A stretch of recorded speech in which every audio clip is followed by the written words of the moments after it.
തരൂർ അധ്യക്ഷനായ വിദേശകാര്യ പാർലമെന്ററി സമിതി യോഗം ഇന്ന് ചേരുകയാണ്. നാഷണൽ ഡെസ്കിൽ നിന്ന് ER രാഗേഷ് കൂടി നമുക്കൊപ്പം ചേരുന്നു.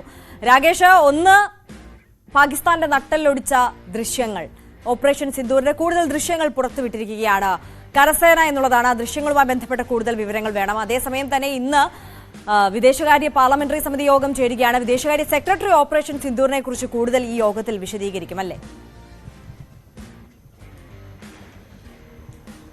ആര്യ, വെസ്റ്റേൺ കമാൻഡ് തന്നെയാണ് പാകിസ്ഥാന് നൽകിയ തിരിച്ചടിയുടെ പുതിയ ദൃശ്യങ്ങൾ, കൂടുതൽ ദൃശ്യങ്ങൾ പങ്കുവച്ചിരിക്കുന്നത്. കാരണം ഇന്നലെയും വെസ്റ്റേൺ കമാൻഡ് ഇന്ത്യ നടത്തിയ പ്രത്യാക്രമണത്തിന്റെ ദൃശ്യങ്ങൾ പങ്കുവച്ചിരുന്നെങ്കിൽ ഇന്ന് പാകിസ്ഥാൻ മിസൈലുകൾ ഇന്ത്യയിലേക്ക് അയച്ചതും അതിനെ ഇന്ത്യയുടെ വ്യോമ പ്രതിരോധ സംവിധാനം തകർത്ത സംബന്ധിച്ച ദൃശ്യങ്ങളാണ് പങ്കുവച്ചിരിക്കുന്നത്. അതായത് ഒരു കാര്യം സ്ഥിരീകരിക്കുകയാണ്, ഫത്തേ, ഒപ്പം തന്നെ ഷഹീൻ തുടങ്ങിയ മിസൈലുകളാണ് പാകിസ്ഥാൻ ഉപയോഗിച്ചത്. ഒപ്പം തന്നെ ചൈനീസ് നിർമ്മിത റോക്കറ്റ് ലോഞ്ചറായ A-100 ഉപയോഗിച്ചിരുന്നു പാകിസ്ഥാൻ. അതിന്റെ ദൃശ്യങ്ങളടക്കമാണ് ഇപ്പോൾ പുതിയ ദൃശ്യങ്ങളായി വെസ്റ്റേൺ കമാൻഡ് പങ്കുവച്ചിരിക്കുന്നത്. അതിനെ S-400 എന്ന് പറയുന്ന വ്യോമ പ്രതിരോധ സംവിധാനം തകർക്കുന്നത് ഈ ദൃശ്യങ്ങളുണ്ട്. ഇതിനുശേഷം ഇന്ത്യ നടത്തിയ തിരിച്ചടിയിൽ പാകിസ്ഥാനിലെ വ്യോമസേനാ താവളങ്ങൾ തകരുന്നതും ഒപ്പം തന്നെ റഹിംയാർ ഖാൻ, പഞ്ചാബ് പ്രവിശ്യയിലെ റഹിംയാർ ഖാൻ വ്യോമസേനാ താവളത്തിന്റെ കേടുപാടുകൾ സംഭവിക്കുന്നത്, റൺവേക്കടക്കം കേടുപാട് സംബന്ധിച്ച സാറ്റലൈറ്റ് ചിത്രങ്ങളും പങ്കുവച്ചിരിക്കുകയാണ് വെസ്റ്റേൺ കമാൻഡ്. അത്തരത്തിൽ പാകിസ്ഥാന് നൽകിയ തിരിച്ചടിയുടെ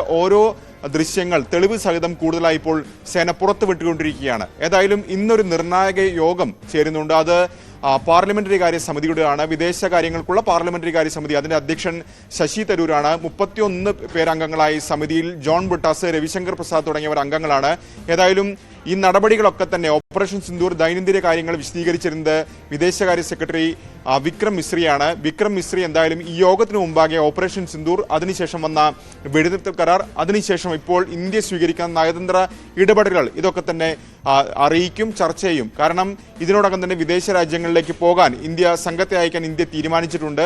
ആ കാര്യങ്ങളൊക്കെ തന്നെ വിദേശകാര്യ സെക്രട്ടറി സമിതി മുമ്പാകെ അറിയിക്കും. സമിതിയും ചില ചോദ്യങ്ങൾ ഏതായാലും വിദേശകാര്യ സെക്രട്ടറിയോട് ചോദിക്കാനുള്ള സാധ്യതയുണ്ട്. പ്രത്യേകിച്ച് ഡൊണാൾഡ് ട്രംപ്, അമേരിക്കൻ പ്രസിഡന്റ്, അവകാശപ്പെട്ടിരുന്നു അദ്ദേഹത്തിന്റെ ഇടപെടലാണ് ഇത്തരത്തിൽ വെടിനിർത്തൽ കരാറിലേക്ക് നയിച്ചതെന്ന്. പക്ഷേ ഇന്ത്യ അക്കാര്യം തള്ളിക്കളയാണ് ഉണ്ടായത്. അപ്പോൾ അതിന്റെ വസ്തുത എന്ത് തുടങ്ങിയ കാര്യങ്ങളൊക്കെ തന്നെ വിദേശകാര്യ സെക്രട്ടറിയോട് സ്വാഭാവികമായും ഈ സമിതി അംഗങ്ങൾ ചോദിച്ചറിയുകയും ചെയ്യും. ആര്യ, അതേസമയം തന്നെ ഈ ഓപ്പറേഷൻ സിന്ദൂർ വിശദീകരിക്കാനുള്ള സർവകക്ഷി സംഘത്തിൽ നിന്ന് തൃണമൂൽ വിട്ടുനിൽക്കുമെന്ന വാർത്ത കൂടി വരുന്നുണ്ടല്ലോ.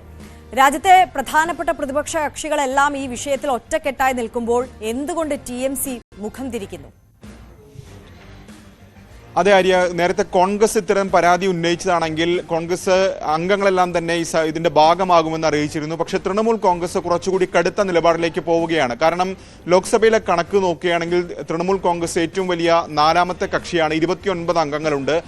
സുദീപ് ബന്ദോപാധ്യായാണ് അവരുടെ ലോക്സഭാ കക്ഷി നേതാവ്. സുദീപ് ബന്ദോപാധ്യയുമായി ബന്ധപ്പെട്ടിരുന്നെങ്കിൽ പോലും ആരോഗ്യ പ്രശ്നങ്ങൾ ചൂണ്ടിക്കാണിച്ച് അദ്ദേഹം ഒഴിവായി.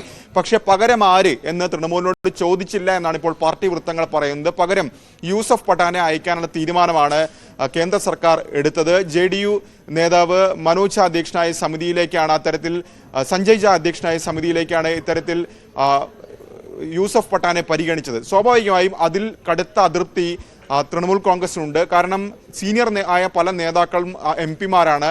ആ ഒരു ഘട്ടത്തിൽ ആദ്യ ടൈം MP ആയ യൂസഫ് പഠാനെ ഈ സമിതിയിലേക്ക് നിയോഗിച്ചത്. പ്രത്യേകിച്ച് അതിൽ കേന്ദ്ര സർക്കാർ രാഷ്ട്രീയം കളിക്കുന്നെന്ന വിമർശനമാണ് തൃണമൂൽ കോൺഗ്രസ് ഉന്നയിക്കുന്നത്. ഔദ്യോഗികമായി തന്നെ ഇക്കാര്യം സമിതിയുടെ ഭാഗമാകാനില്ല എന്ന നിലപാട് ഇപ്പോൾ തൃണമൂൽ കേന്ദ്ര സർക്കാരിനെ അറിയിച്ചിരിക്കുകയാണ്. ആര്യ, ശരി, വ്യക്തമാണ്. സമഗ്രമായ വിവരങ്ങളാണ് ER രാഗേഷ് പങ്കുവച്ചത്.